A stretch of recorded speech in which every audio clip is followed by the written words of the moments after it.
wali yi ci seen bopp daañu tawi jamono ji gàtt ñu tawi ko ba muy yaatoo ne nangami at daañu fekk itam yàggaayu junni at ñu def ko mu mel ne genn ku mbët Cheikh Ibrahima Seydina Abdul Wahab Sha'rani radiyallahu anhu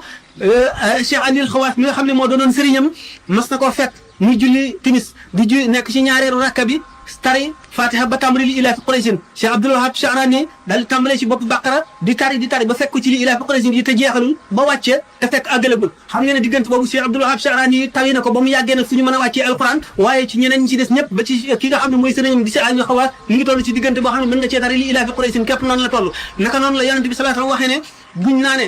saa mi ñuy waxee noonu la yàggee ak noonu la tiisee ñu di ko misaalee juróom fukki junni at yëpp ci aji gëm dëgg-dëgg borom tawxiid borom iman dëgg-dëgg nu mu gaawee ci moom moo gën a woyof ci moom